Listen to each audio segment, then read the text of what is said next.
My name is Emma, and my husband's name is Jason. We live in a pretty rural area down south. Right across the street from us starts miles and miles of woods. We saw a couple of deer wander out before, and it seems to be a favorite spot for vultures. We always see them circling something above the woods. Other than that, we've never really noticed much activity around them. Last Christmas, I bought my father a metal detector. It turns out I enjoy it a lot more, searching for buried treasure. Jason enjoys it as well, and it quickly became a fun hobby we looked forward to doing together. I'd get stuff prepared and we'd go out to detect the yard as soon as he came home. This went on daily for weeks. Though we never found much, it was very fun for us.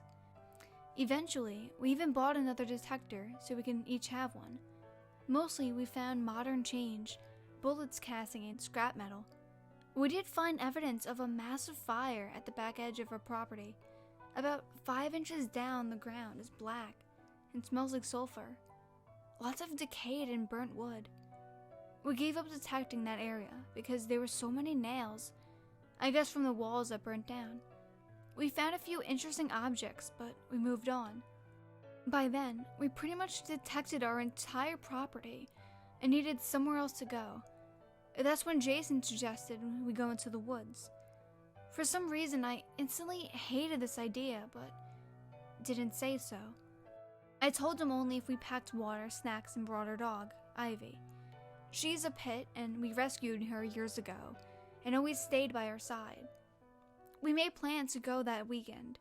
I even hopped on Google to see if this area had any old maps, maybe see if there was ever a known homestead out there. I searched for several hours, but came up empty, so we were going in with no direction. Friday, Jason comes home early, and we have a few hours of light left. He's so excited to detect these woods because he thinks there won't be any modern trash in them. We decide we'll go in just little ways, stay near the road for that day. After an hour, I'm wondering why I was so apprehensive. It's peaceful.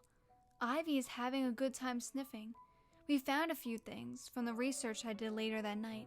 We had found a lot of shotgun castings that were from the late 1800s. We found a mangled old pocket knife in the roots of an upturned tree. Cans and bottle caps litter the area for a good ways. Stuff thrown out from cars, I imagine. The farther in we went, the older our finds. We headed back after a few hours, ready to really tackle it the next day with plenty of time. In the morning, we had a good breakfast and headed out early, around 7 a.m. I packed us lunch, and we had water bottles. I grabbed Ivy some food and doused us with insect repellent, and off we went. We went much further in before we even started detecting this time. Right away, we found more old shotgun casings. They seemed to be all over the place. We found a small bullet lodged in a log. Took forever to figure it out. Ivy didn't seem to know what to do with all these new smells, and around lunch, I noticed she seemed tired or something because she stopped sniffing and just hung beside me. I thought she must have ran herself tired and decided we'd take a break. I had brought a little Bluetooth speaker and began playing some music while we ate our sandwiches, but Ivy seemed highly agitated at it. She aggressively sniffed it and knocked it over, pawing at it and just acting strange. It wasn't new, and she always seemed to like music. I put the speaker in my lap, and she sat on my knees, whining. This did not stop until I silenced the speaker. She seemed on edge after that, and I decided to lease her because she had that look on her face, and I was worried she saw a squirrel and was going to charge it. About an hour passes, and we aren't finding a lot. We're getting a lot of ghost targets, which means there's a signal that keeps moving or is impossible to find. We move on from these areas, and I'm not sure how far in we go, but I mentioned we should turn around soon because it'll get dark much faster in the woods. Jason wants to keep going a little more though, so we do. Eventually, we start noticing trash. There's been no sign of people on the surface, but now we're seeing broken bottles, cans, etc., and they're very old. I thought it was strange that they were on the surface still.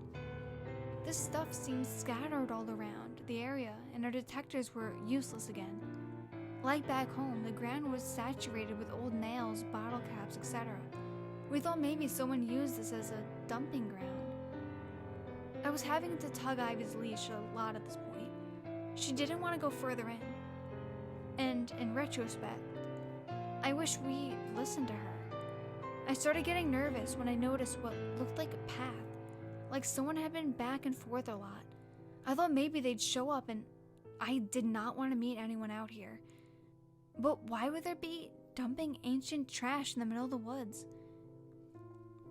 As we progressed, it became piles of trash and not so random. And each pile had a theme: kitchen stuff, bedroom stuff, toys, dolls. Eventually, we found a foundation to a home.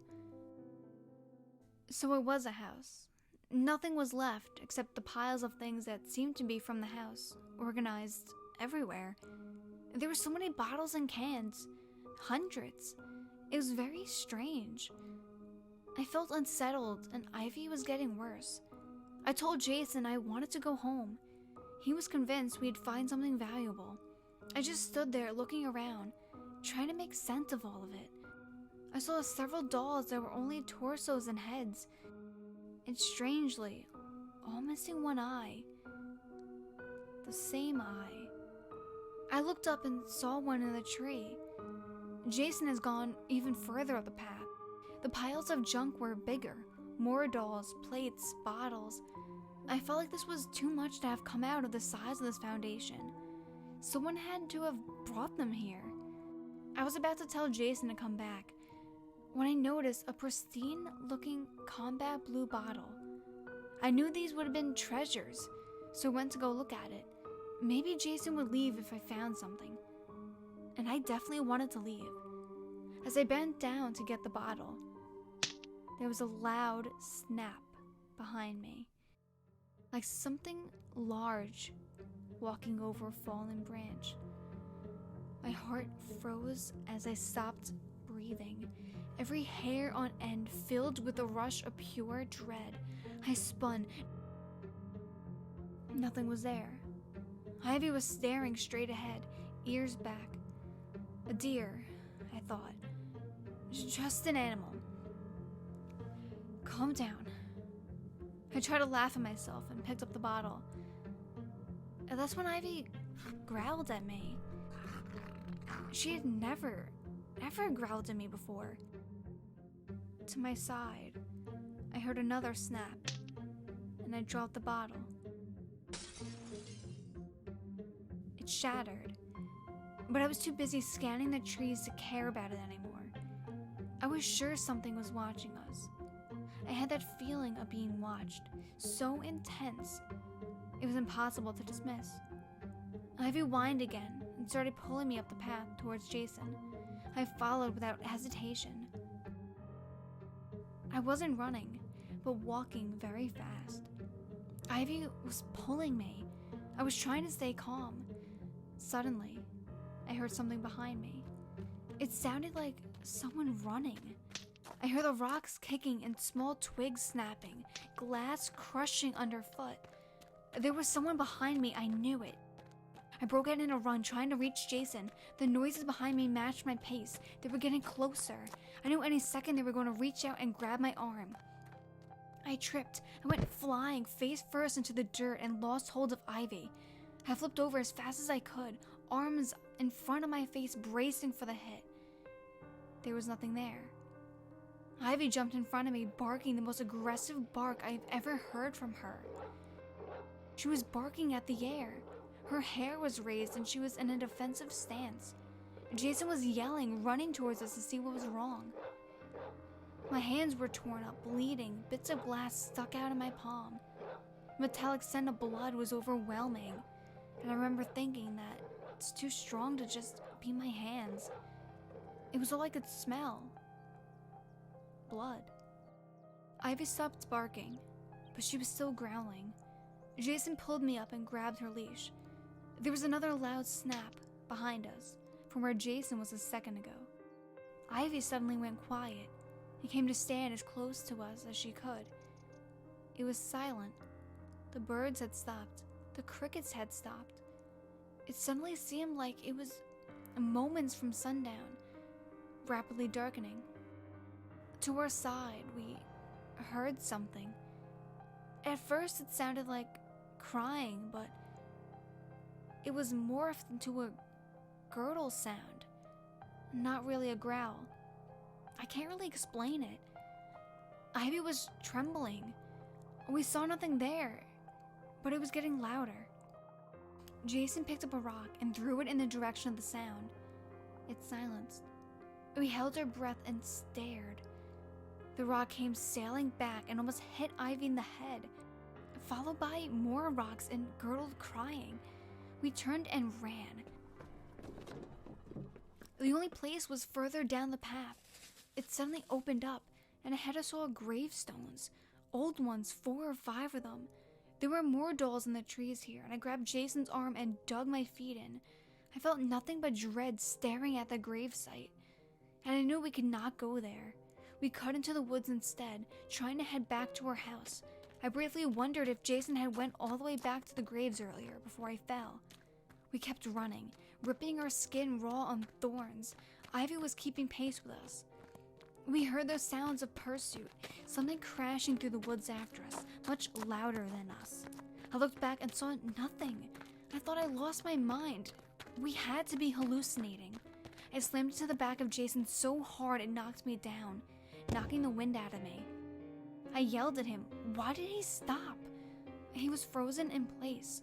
He would not speak. I screamed his name. Ivy started growling and baring her teeth at him.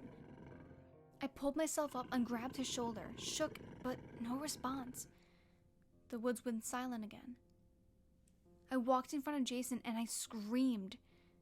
His eyes were rolled back, his face gaunt and ashen, his mouth was wide open, his body was rigid and he wasn't breathing. Ivy suddenly lunged to bite him and I had to grab her leash and pull her back. I hit his chest and kept yelling. He wouldn't breathe. I was out of my mind. I slapped his face hard. It was like hitting a block of ice. Desperately, I grabbed her water and threw it into his face. He hesitatively gulped in air and fell to his knees, coughing violently and groaning. When he looked up, his nose was bleeding, and there was blood in his mouth. But he stumbled upright and grabbed me, dragging us forward to keep going.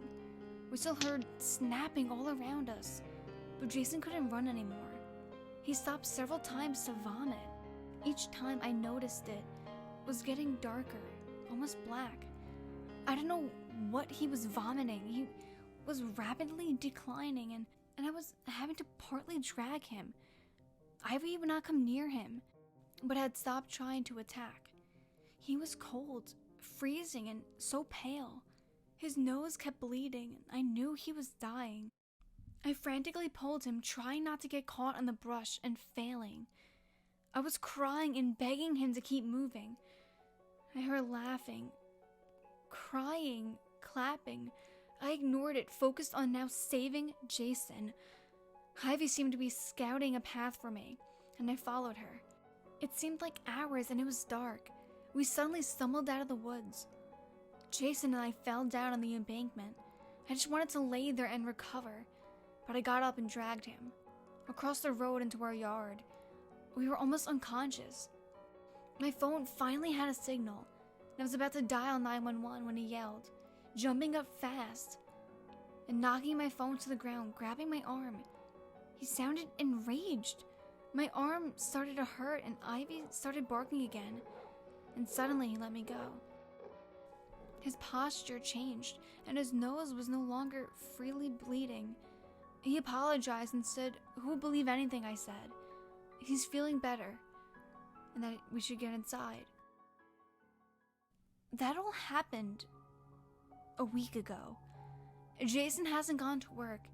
He's barely eaten and really only ate to shut me up, I think. I had to force him to shower and clean up all the blood, and he hasn't showered again since that one. I think something has happened to him, and I don't know what to do.